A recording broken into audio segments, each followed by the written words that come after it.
누가복음 19장 볼까요?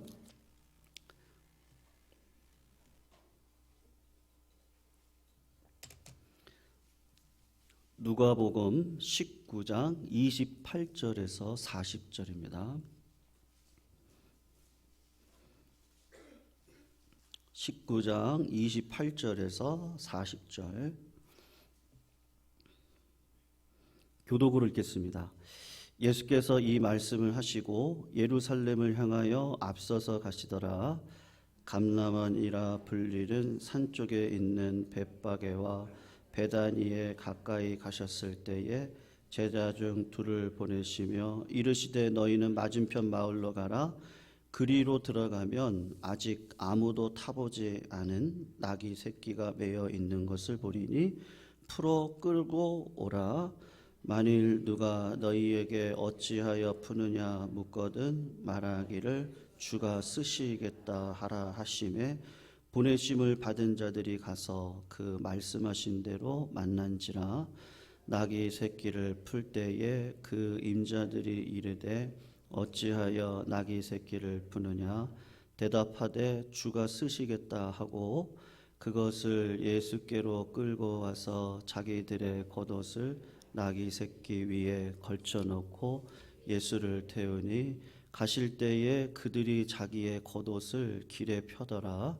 이미 감난산 내리막길에 가까이 오심에 제자의 온 무리가 자기들이 본 바 모든 능한 일로 인하여 기뻐하며 큰 소리로 하나님을 찬양하여 이르되 찬송하리로다. 주의 이름으로 오시는 왕이요 하늘에는 평화요 가장 높은 곳에는 영광이로다 하니 무리 중 어떤 바리새인들이 말하되 선생이여 당신의 제자들을 책망하소서 하거늘. 같이 읽습니다. 대답하여 이르시되 내가 너희에게 말하노니 만일 이 사람들이 침묵하면 돌들이 소리를 지르리라 하시니라. 아멘. 여러분, 이제 부활주의를 딱 일주일 앞두고 있는데요. 일주일을 앞둔 이 주간을 고난주간으로 저희들이 지나갑니다. 이유는 딱 하나인데 주님의 고난이 무엇인지를 이렇게 묵상하기 위한 한 주간의 어떤 교회의 성도님들을 향한 서비스라고 할 수 있습니다. 우리가 개인적으로 신앙생활을 잘 하실 수도 있지만 우리 인간의 본성 자체가 악하기 때문에 집단적으로 신앙생활을 함으로 신앙의 습관을 길러가려고 하는 것들이 있습니다. 여러분, 사실 이 고난이라는 것을 생각해 보실 때요, 예수님 입장에서 한번 생각해 보십시오. 예수님 입장에서 보시면 처음부터 끝까지 고난입니다. 하나님이 인간의 몸을 입으셨어요. 그러면 예수님 입장에서 어떻게 생각할 수 있어요? 아니, 하나님 어떻게 이럴 수 있어요 저한테? 그렇게 말할 수 있지 않겠습니까? 그런데 그 고난을 진취적으로 주님이 지시고 인간의 몸을 입고 이 땅에 오십니다. 그리고 삶을 살아가실 때도 마찬가지시고 오늘 이제 예루살렘을 입성해서 이제 한 주간 마지막 최종 고난의 피날레라고 할 수 있는데 지금까지 예수님이 처음부터 태어나실 때부터 돌아가실 때까지 늘 고난의 연속이셨는데 이 고난의 결론이 여러분 사람은요 그분이 무슨 선택을 하시는 걸 보시면 그분의 마음을 알 수 있습니다. 인생도 마찬가지죠. 장례식장을 가보시면 그분의 삶이 어떤지를 압니다. 그러니까 여러분 중요한 의미가 있는데 예수님께서 요 한 주간 돌아가시기 전 요 한 주간에 예수님이 살아오셨던 삶의 결론을 이야기하고 싶은 겁니다. 여러분, 주님은 그냥 고난의 연속이셨어요. 이 일주일 동안에 예수님께서 많은 사람들로 인해서 시달리셨는데 많은 환자들이 병고침을 받으러 몰려왔고 주님의 말씀을 들으려고 했습니다. 주님은 아시잖아요. 이제 일주일 뒤면 자기는 십자가에 달려 돌아가시는데 하나님은 자꾸 일을 하시라는 거예요. 그리고 원수들의 음모에 찬 질문의 공세가 예수님을 괴롭힙니다. 사실은 그런 거죠. 들을 마음이 없어요. 네. 말씀이 선포돼도 내 마음 가운데는 솔직한 마음은 들을 마음이 없고 내 고집대로 하고 싶은 마음만 있을 뿐이고 어떻게 하든지 저 예수를 끌어내려야 되겠다라고 하는 원수들의 음모에 찬 일주일을 또 살아오셨거든요. 그러니까 얼마나 주님이 힘드셨겠어요. 신앙생활 하시는 게. 그런데 좀 같이 다니는 12제자만이라도 참 마음의 위로를 주면 좋겠는데 제자들이 무지합니다. 예수님은 십자가를 향해서 달려가는데 제자들은 여전히 관점이 세속적인 관점이어서 누가 주의 우편에 앉고 누가 주의 좌편에 앉을지를 놓고 싸우고 있는 현실을 보실 때 예수님의 마음이 얼마나 힘드셨겠습니까? 마지막 한 주간조차도요. 그리고 제자들 중에 가룟 유다가 있습니다. 다른 사람들은 그냥 순수해요. 순전한 건 있어요. 근데 가룟 유다는 뭔가 틈을 노리려고 하고 예수를 통해서 자기의 유익을 얻으려고 하는 제자예요. 근데 예수님이 끝까지 사랑하세요. 불쌍히 보세요. 늘 신경을 쓰시는 거죠. 네, 늘 그래요. 늘. 여러분 사람 마음은 다 알지 않아요? 네. 그냥 한 6개월만 지나면 어떤 분은 어떻게 생각하는지를 다 아는데 주님은 내가 제자로 불러서 유다를 제자 삼기를 원하는데 이 사람의 마음이 마귀의 마음이란 말이죠. 늘 마음속에 짐이 되지 않겠습니까? 그래서 주님이 이렇게 이야기를 합니다. 요한복음에 너희는 깨끗한데 다는 아니다. 이야기를 왜 하셨겠어요? 그 사람을 죽이려고 하는 얘기겠습니까? 살리고 싶은 마음이 있는 거죠. 너희 중에 나를 팔 자가 있다. 지금이라도 좀 돌아오기를 원하는 예수님의 마음이 있는데 이 유다가 늘 그렇게 틈을 보는 거예요. 그러니까 얼마나 마음이 답답하겠습니까? 그러면 뭐 교회라도 괜찮으면 좋지 않겠어요? 근데 교회 성전에 들어가서 실체를 보니까 이 교회 안에서 돈놀이들 하고 있네요. 네. 교회 안에서 양을 팔고 소를 팔고 비둘기를 팔고 그런데 교회 안에 있는 직분자들이 뒤에서 뭐를 하고 있나 하고 봤더니 다 자기 것 챙기느라고 여념이 없어요. 예수님이 참 마음이 얼마나 답답하셨겠습니까? 성전에 들어와서 봤는데 기도하는 집이 아니고 어쩌면 위에서부터 아래까지 똑같냐. 네, 긍휼히 여기는 마음을 갖고 좀 긍휼히 여기고 그냥 누구든지 열심히 봉사하고 헌신하는 그게 나라를 위한 건데 그게 아니라 그냥 직분만 있죠. 뒤를 딱 보니까 다 자기 거 챙기려고 바쁜 거예요. 내 새끼 챙겨야 되고 우리 가족 챙겨야 되고 결국엔 다 그거예요. 여러분 주님이 그렇게 답답한 현실 가운데 정치 술수에 의해서 십자가에 달려 돌아가시게 됩니다.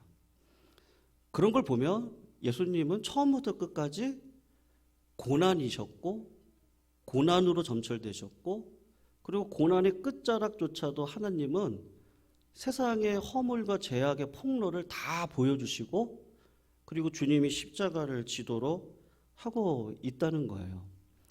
근데 여러분 여기까지만 보면은 절망입니다.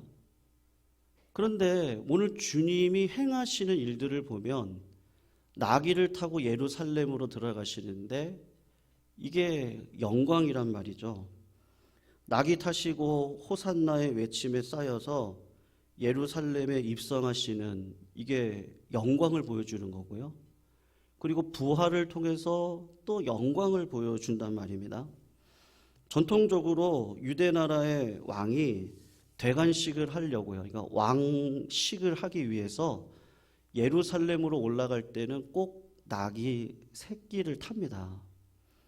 그것이 뭐냐면 당시 낙의 새끼는 이렇게 작거든요.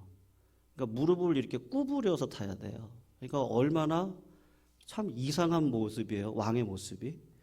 근데 왕이 그런 겸손함을 가지고 이 나라를 다스려야 된다라는 것인데, 그때 백성들이 호산나 호산나 하고 외치면서 그 왕을 영접하게 됩니다. 그러니까 영광이죠. 그리고 부활절에 이르러서 예수 그리스도가 부활하시고 난 다음에 보니까 그것이 영광입니다. 그래서 사도 바울은 부활장이라고 할 수 있는 고린도전서 15장을 보시면 뭐라고 얘기하냐? 예수 그리스도가 이렇게 영광을 받은 이유가 뭔지 아세요? 고난 때문이 아니에요. 그분이 말씀이 좋았기 때문이 아닙니다. 그분이요, 병을 치료했기 때문이 아닙니다. 예수님이 영광을 받으신 이유는 다른 이유예요. 그게 뭐냐 하면 부활하셨기 때문인 거죠. 여러분, 이단도 보세요. 병을 고치죠? 이단도 보세요. 제가 지난번 금요일 날 말씀드렸잖아요. 그 JMS의 2인자가 찬양 인도를 하는데요. 이 시계가 얼마짜리인지 아세요? 1억 6천만 원짜리래요. 네. 그러니까 이단이 왜 이단이에요? 네, 교회 안에서 돈놀이 하고 있는 거예요.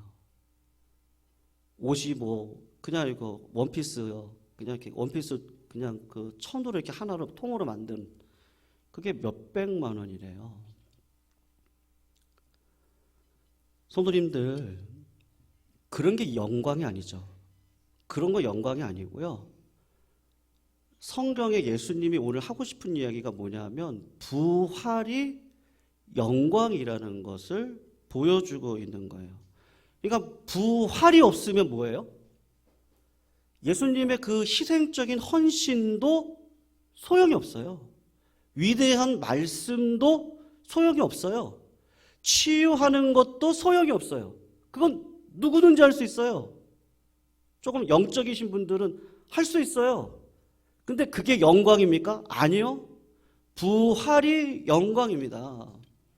그러니까 오늘 본문에서 하고 싶은 이야기가 뭐냐? 누가복음 2장 14절에 예수님이 태어나셨을 때 천사가 하는 말이 있었거든요. 지극히 높은 곳에서는 하나님께 영광이고 땅에서는 기뻐하심을 입은 사람들 중에 평화입니다. 근데 오늘 보면 38절을 한번 보세요.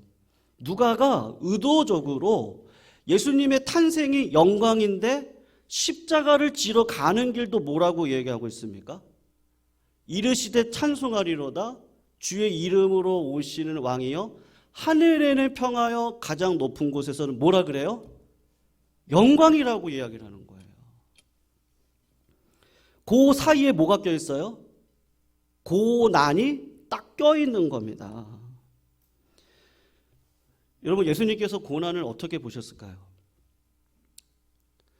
성도님들, 저는 우리 성도님들한테 목회자로 그렇더라고요. 저를 이렇게 결단했거든요. 뭐 구체적으로 말씀드리기가 뭐한데요. 그냥 목회자로서 목사는 그냥 명예직이다. 그리고 목사는 결단을 합니다. 제 나름대로 결단을 합니다. 그냥 안 바라보겠습니다. 그런 걸로 만족 안 하겠습니다. 결단합니다. 근데 결단하면 신기하게도 하나님이 그런 마음을 주세요. 여러분, 예수님이 고난을 뭐로 보셨을까요? 고난은 필수 요소구나. 고난을 없게 해달라고 하나님 앞에 원망하지 말자. 그냥 이 고난을 지고 고난 끝자락으로 가는 게 인생이구나. 그러니까 이 고난 속에서 감사하자, 기뻐하자, 쉬지 말고 기도하자. 하나님께서 은혜 주신다. 하나님의 사명 붙들고 살아가는 게 더 중요한 거다. 예수님은 마음을 딱 먹으셨어요. 여러분 애 낳을 때 생각해 보세요. 여러분 여기 계시는 모든 분들이 거의 다 애를 다 낳으셨죠? 우리 청년들 빼고요. 다 낳으셨는데요. 웬만한 분들이. 고통이 싫어서 애 안 낳으십니까? 저희 아내는 그러더라고요. 애가 날 때쯤 되니까 빨리 낳아야지. 그리고 얼굴을 그냥 막 오만상을 막 다 찍으면서 빨리 낳으려고요. 막. 예. 고통을 빨리 흡수해서 애를 빨리 낳고 싶은 게 여자의 마음이에요. 고통은 어차피 있거든요. 물론 무통분만도 있습니다만 어차피 인생은 고통입니다. 그러면 고통이 없게 해달라? 그건 하나님의 뜻에 합한 기도가 아니에요. 하나님 그런 기도를 안 받아주세요. 왜냐하면 하나님의 뜻대로 하는 기도가 아니니까요. 그거 말고 세상을 보시면 됩니다. 성경은 결코 우연이나 우발을 얘기하지 않아요. 그러니까는 전쟁도 코로나도 전염병도 지금 이 땅 가운데 물가가 그렇게 올라가는 것도 다 하나님의 뜻 가운데 있고 섭리 가운데 있습니다. 그래서 바벨론 왕 느부갓네살이 예루살렘을 쳐들어왔을 때도 하나님께서 하고 싶은 이야기는 저 느부갓네살을 하나님의 막대기로 내가 쓰셨던, 자기가 본인이 쓰셨던 거지 이게 우연히 일어나는 것은 없다고 이야기를 합니다. 근데 우리 사람들은 자꾸 어떻게 생각을 하냐면요, 결과론적으로 생각을 해요. 그러니까 그 말이 무슨 말이냐면 환경을 보고 아 이러니까 내 뜻대로 안 되네, 그리고 원망의 자리에 들어가요. 근데 성경의 관점은 뭐냐면 결정론자들, 결정적인 겁니다. 그러니까 이미 하나님의 뜻은 정해졌습니다. 그래서 하나님의 뜻대로 움직일 겁니다. 근데 하나님은 우리들에게 요구하시는 게 뭐냐면 다 고난이라는 걸 알아요. 근데 그걸 자발적으로 지고 들어가기를 원하십니다. 여러분 우리 인생을 보십시오. 다 종속적입니다. 우리가 뭘 좀 해보려고 할 때는 언제나 걸리는 게 많습니다. 그래서 성도님들 걱정이 뭐예요? 대부분 그래요. 무슨 뭐 사업을 하실 때 돈이 없어서 그렇다고 말씀하셔요. 그리고 어쩔 때는 몰라서 그렇대요. 아, 나 몰랐대요. 네. 다 아시면서 몰랐대요. 혹은 인간관계 때문에 안 돼서 그렇답니다. 여러분, 우리가 내 힘으로 되는 게 있습니까? 내 계획대로 되는 게 있나요? 한번 생각해 보십시오. 내 자녀도 내 마음대로 안 되는데요. 제가 지난주 중에 새벽에도 말씀드렸는데요. 제가 아는 목사님은요, 면도를 하시다가 그냥 찬양 부르면서 면도를 하시다가 자기 눈썹을 이렇게 싹 잘랐어요. 이렇게요, 그냥. 이렇게. 그러니까 내 눈썹도 자기가 어떨 때 보면요, 내 마음대로 안 될 때가 훨씬 더 많습니다. 그러니까 인간은 종속적일 수밖에 없고요. 환경에 따라 움직일 수밖에 없는데 그 환경을 주장하시는 분이 누구세요? 하나님이시거든요. 그러니까 성경은 하나님의 역사가 주도적이고 창조적이다라는 것을 늘 말씀을 하십니다. 그런 맥락에서 오늘 본문의 모습을 보시면 오늘 예수님이 나귀를 타시고 예루살렘을 향해 올라가시는데 사람들이 호산나 호산나를 외칩니다. 이 호산나라는 말은 우리를 구원하여 주소서, 그런 말씀이거든요. 쉽게 말하면 만세라고 하는 건데 부활의 영광 십자가를 지기 위한 전야제, 그리고 전주곡, 좀 더 깊게 생각하면 예수님이 심판자로 이 땅 가운데 오실 것에 대한 상징적인 모습을 보여주고 있는데 여러분 이걸 누가 하세요? 하나님께서 주도적으로 하고 계시는 거예요. 예수님은 어쩔 수 없이 십자가에 달려 돌아가신 게 아닙니다. 예수님은 고난을 당하시는 것이 얼마나 아프셨을까, 우리가 그렇게 눈물 흘릴 만한 불쌍한 존재가 예수님은 그런 존재가 아니십니다. 오늘 본문에 두 가지 중요한 의미가 있는데 첫 번째가 뭐냐 하면 예수님께서 나귀를 타고 예루살렘에 입성하시는 이 영광의 행사가 주님이 주도하셨고 주님이 앞장서서 이끌어지셨다는 사실입니다. 그러니까 많은 백성들이 주님 나귀 타세요. 그리고 저희들이 프로그램을 다 준비해가지고요. 주님이 이렇게 하시면 우리가 뒤에서 이렇게 할게요. 그렇게 한 것이 아니고 28절을 보시면 뭐라고 이야기를 하죠? 예수께서 이 말씀을 하시고 예루살렘을 향해서 어떻게 가셨다 그래요? 앞서서 가셨다고 이야기를 하십니다. 그러니까는 누가 추대해 준 게 아니고 본인이 나귀를 타고 스스로 예루살렘을 향해서 들어가고 계시다는 거예요. 누가복음 9장 51절에 예루살렘을 향하여 올라가시기로 굳게 결심하셨다 그렇게 말씀하시거든요. 그러니까 여러분, 예수님은 스스로 자발적인 희생으로 내가 십자가를 지겠다고 스스로 들어가시는 거고요. 그리고 두 번째로는 여러분, 영권입니다. 영적인 권세를 가지고 그 모든 일들을 행사해 가시는데 30절 이하를 보시면 제자 둘을 부르셔서 너 맞은편 마을로 가라. 그리고 이미 다 알고 이야기를 하시는데 그리로 들어가면 아직 아무 사람도 타보지 않은 나귀 새끼가 매여 있는 것을 볼 테니까 풀어 끌고 가지고 와라. 그리고 뭐라고 얘기하시냐면 어찌하여 푸느냐 묻거든 너희들 이렇게 얘기해라. 주가 쓰시겠다라고 말을 해라. 그렇게 이야기를 해요. 그러니까 여러분, 예수님은 다 알고 계시고 예수님은 이미 다 알고 십자가에 달려 죽으실 것도 알고 계시고 이거 하나님이 나에게 주신 거니까 그 길을 걸어가야지 하는 마음으로 주도적으로 걸어가고 있다는 것을 보여주고 있는 거예요. 여러분, 당시 상황은 그렇게 할 수 있는 상황이 아니거든요. 유대 나라는 속국입니다. 로마의 속국이죠. 그리고 로마 총독이 있습니다. 그 사람의 임무가 뭐냐 하면 유대 사람들의 혁명이나 반란이 일어나지 않도록 주장해 가는 겁니다. 삐걱 소리만 나면 큰일 나고 총독이 군인들을 끌고 가서 제압을 하는 것이 그때 그 당시에 어떻게 보면 식민지 풍속이라고 할 수 있습니다. 그런데 그런 상황 속에서 대관식을 예수님이 그냥 얼토당토하게 그냥 자신만만한 마음으로 막 치릅니다. 백성들은 호산나를 부릅니다. 이게 잘못하다 보면 반란으로도 일어날 수 있는 상황이고 정치적인 뭔가 영향력을 행사할 수도 있는 상황입니다. 수많은 문제들이 있습니다. 근데 우리 주님께서 그런 상황들을 다 개의치 아니하시고 그냥 담대하게 그 길을 걸어가시고 주저하지 않으십니다. 오히려 바리새인들이 이야기를 하는 거예요. 39절에 보면 선생님이요 당신의 제자들을 좀 책망해 주세요. 지금 때가 이럴 때가 아닌데 당신이 이런 모습으로 오시다가 로마 군인들이 우리들을 와가지고 제압해버리면 어떻게 합니까? 이럴 때 아닙니다. 그랬더니 예수님이 뭐라고 이야기를 하십니까? 만일 이 사람들이 잠잠하면 누가 소리를 지를 거라고요? 돌들이 소리를 지를 거다. 나는 고난을 진다. 나약함도 없고 비굴함도 없고 힘이 없는 것도 아니고.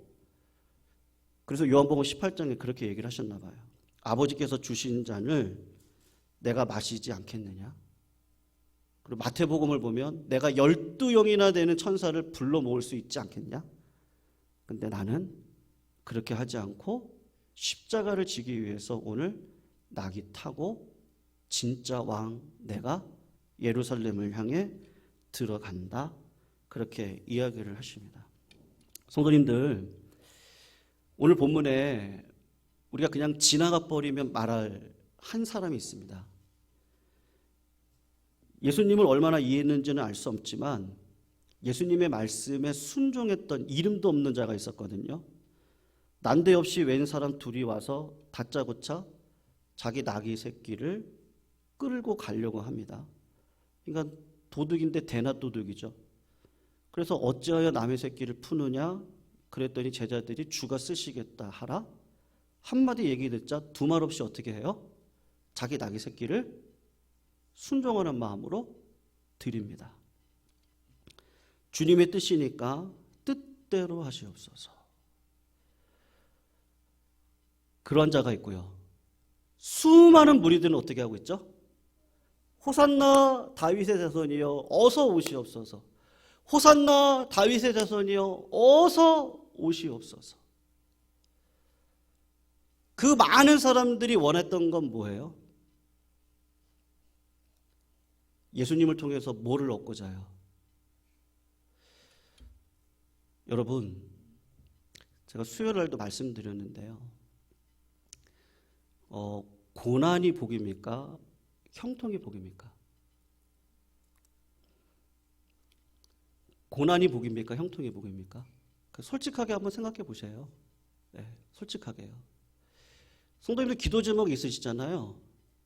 네, 그 기도 제목을 통해서 자녀들이 내가 생각한 대로 다 잘 되고요. 우리 교회가 생각했던 것보다도 훨씬 더 부흥하고 시대적으로 이 지역사회에 영향력을 끼치고요. 성도님들의 삶이 그냥 무조건 형통합니다. 남들이 볼 때 비교가 될 정도로 형통한 삶을 살아갑니다. 그게 복입니까? 아니면 맨날 눈물 질일 많고 예기치 못한 일들 많고 후회가 있고 원망이 생기고 왜 하는 내 삶을 왜 이렇게 인도하시죠? 하는 그것이 복입니까? 수요에 오신 성도님들은 그러시더라고요.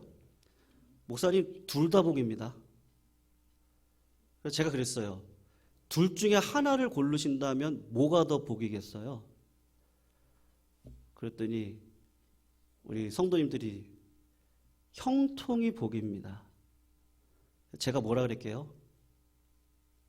수요일에 나오신 데는 아시죠? 제가 아니요.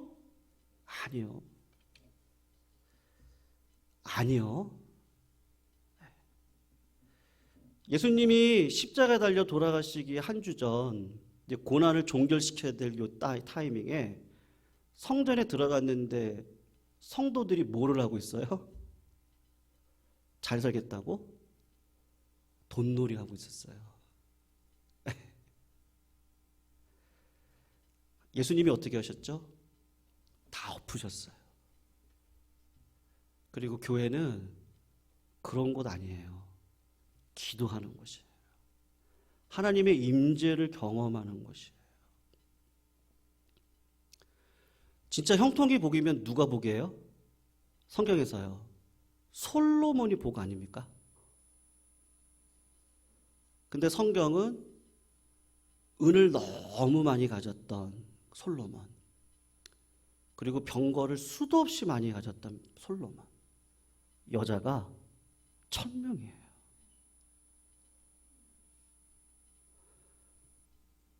그 정도면 남자로서 복 아니에요? 성경은 뭐라 그러죠? 이 유다 나라를 두 쪽으로 갈랐던 장본인 원흉이 누군지 아세요? 솔로몬이래요. 솔로몬은 지혜의 왕이었는데 우상 숭배하는 무지의 왕이 되어서 하나님은 솔로몬을 마음에 합한 자라 이야기하지 아니하시고 어떠한 상황 속에서도요. 왕이 됐을 때도 내가 이렇게 좋은 궁전에서 사는 게 너무 힘들어요. 하나님의 성전은 너무 왜소해요. 그래서 내가 주의 성전을 짓고 싶어요. 고난 때에도요. 하나님께 물어봐요. 하나님, 내가 올라가서 싸워야 될까요? 말아야 될까요? 하나님이 함께 하시는 사람인 거죠. 그게 진짜 복이죠. 근데 여러분, 우리 본성으로 보세요. 제가 오늘 설교 준비하다가 이런 예화가 생각이 났어요.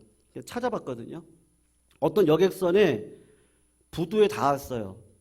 근데 손님들이 내리고 있는데 한 아가씨가 발을 헛디뎌서 그만 바다에 풍덩 빠졌습니다. 아가씨가 텀벙거리면서 살려달라고 아우성을 칩니다. 근데 이상해요. 선원들이 수영을 그렇게 잘하는데 그 여자를 빨리 꺼내주질 않는 거예요. 한 번 물에 꼬르륵 들어갔다가 여자가 살려달라고 딱 나와가지고 막 살려주세요. 가만히 놔둬요. 또 두 번째 꼬르륵 들어갔다가 또 나와가지고 살려주세요. 그랬는데도 선원들이 가만히 있어요. 주변에 있는 어르신들이 뭐 하는 거냐고. 빨리 들어가서 살려줘야지. 근데 선원이 가만히 있다가 세 번째 들어갔다가 물을 먹을 만큼 먹고 힘이 빠지고 난 다음에 선원이 딱 들어가서 건져 올리는 거예요. 그러면서 하는 얘기가 처음에 빠졌을 때 이 여자분이 당황하시기 때문에 내가 들어가서 구워주려고 하면 그 힘은 삼손의 힘입니다. 여자라고 할지라도. 왜냐면 살려고 하니까. 그러니까 나를 눌러가지고 같이 죽을 수밖에 없어요. 그래서 힘이 빠지는 걸 기다렸다가 내가 끌어올리는 거예요. 그렇게 이야기를 선언이 했거든요. 여러분, 오늘 우리가 읽진 않았는데요. 한번 41절에서 44절 한번 보시겠어요? 우리 같이 한번 읽어볼게요. 성경에 보시면 됩니다. 성경에서 예수님이 우리의 운명에 대해서 이야기를 하거든요. 우리의 운명. 지금 우리가 보여지고 있는 이 현실은 우리 운명이 아니고요. 예수님이 왜 낙이 타고 왕으로 들어가실 수밖에 없는 것에 대한 이야기를 여기로 얘기하고 있어요. 이게 중요한 구절이어서 41절 44절 한번 읽어봅니다. 시작. 가까이 오사 성을 보시고 우시며 이르시되 너도 오늘 평화에 관한 일을 알았더라면 좋을 뻔하였거니와 지금 내 눈에 숨겨졌도다. 날이 이를지라 내 원수들이 토둔을 쌓고 너를 둘러 사면으로 가두고 또 너와 및 그 가운데 있는 내 자식들을 땅에 메어치며 돌 하나도 돌 위에 남기지 아니하리니 이는 내가 보살핌 받는 날에 알지 못함을 인함이라 하시더라. 아멘. 예수님이 십자가 달려 돌아가실 때가 AD 그냥 역사 속에서 33년. 그리고 이 사건은 언제 일어나죠? 약 40년이 지나면 일어나는 거죠. 여러분, 세상은 천국입니까? 아니면 지옥입니까? 세상을 어떻게 보세요, 성도님들? 그래도 살만한 곳으로 보세요? 소망을 갖고 살만한 곳으로 보십니까? 아니면 여기는 그냥 타국, 내 고향은 아니고 그냥 잠깐 이민생활 하는 거고요. 그리고 진짜 고향은 따로 있다라고 생각하십니까? 성도님들, 예수님은요, 미래를 보셨어요. 그리고 미래를 딱 보니까 이렇게 살면 안 되는 거예요. 그래서 주님이 하나님의 자녀된 삶이 무엇인지를 보여주셨는데 십자가를 지는 거, 이걸 내가 보여줘야 되는 것이죠. 부모 마음이 그렇지 않겠어요? 부모가 너무 지지리도 가난하고 그래서 너무 힘들게 살아요. 근데 부모님의 소원이 뭐예요? 내가 이 가난은 자식한테는 절대 물려주지 않을 거야. 그럼 부모님이 할 수 있는 삶의 태도는 뭐죠? 열심히 일하는 거 외에 없습니다. 아끼는 거 아끼는 거 외에는 없습니다. 열심히 저축하고요. 열심히 일을 해서 자녀들이 혹여라도 그 돈 가지고 딴짓할까 봐 계속 가르치는 거예요. 야, 너 네 아까부터 시작해라. 무슨 장사를 하고 싶으면 고생해라. 먼저 고생하고 시작해라. 내가 돈이 있어요. 그런데도 부모가 돈이 있는데도 안 줘요. 그리고 너가 지금 삶을 살아가는 방식을 바꾸게 하고. 근데 속에는 뭐가 있어요? 자식을 고생시키고 싶어 하는 마음이 있는 거죠. 주님이 딱 그런 마음인 거예요. 여러분, 오늘 주님은요, 고난이 하나님께서 주시니까 억지로 지려고 가는 게 아닙니다. 주도적으로 이 고난 속에 하나님의 뜻이 무엇인지를 분별하고 하나님의 뜻은 십자가를 지라는 것이구나. 그리고 영광의 자리에 들어가는 거죠. 여러분, 코로나 이후에 이 나라가 이렇게 힘들지 않았습니까? 예. 여기 죽전 땅의 음식값이요, 6,000원이면 그래도 밥을 먹었거든요. 한식을 먹었거든요. 근데 지금은 10,000원을 줘야 됩니다. 10,000원. 요게 1년 사이도 안 되는 사이에 지금 일어났어요. 고금리, 고환율. 여러분, 이 시대가 어떻게 될까요? 참 더 힘들어질걸요. 우리나라가 땅값이 이렇게 비싸잖아요. 우리 땅 뭐 조금 팔면 일본 땅 이만큼을 살 수 있대요. 근데 일본이요, 잃어버린 20년, 30년이요. 그때 어떤 증상이었죠? 일본의 어떤 땅을 팔면 캐나다를 살 수 있다 그랬어요. 네. 근데 지금 어떻죠? 우리가 똑같이 그 길을 걸어가고 있습니다. 살만한 세상이 아닌 거예요. 그렇다고 그러면 우리가 뭐 산속으로 들어갈까요? 그런 얘기하는 게 아니죠. 주님은 삶의 자리, 예루살렘의 자리를 들어가셔서 당당하게 믿음으로써 삶을 살아갈 때 나에게 허락하신 십자가를 지고 살아가라. 그거를 나귀를 타고 걸어가시는 모습으로 보여주시는데 주님은 그게 영광이라는 것을 아는 것이죠. 성도님들, 그러므로 삶의 힘들고 어려운 자리 가운데서도요, 십자가의 고난을 그냥 요때만 되니까 우리가 묵상하고 이런 마음이 아니고요. 제가 금요일 날도 말씀드렸는데요. 성도님들, 그래서 중요한 게 뭐죠? 하나님의 음성을 듣는 믿음의 자리에 들어가시는 게 참 중요합니다. 우리 한국교회 일을 잘합니다. 네, 헌신도 많이 하십니다. 근데 뭐가 부족하죠? 음성을 듣는 연습이 부족하세요. 그래서 기도를 막 열심히 하시는데요, 하나님의 뜻에 맞는 기도가 아닐 때가 훨씬 더 많더라고요. 주님은 우리들에게 그러한 것을 요구하시지 않습니다. 그래서요, 주님이 어떻게 삶을 살아오셨습니까? 우리 같으면 피할 것 같은데 주님은 그 십자가를 지시죠. 그런 믿음의 자리에 우리 성도님들 다 서시기를 부탁드리겠습니다.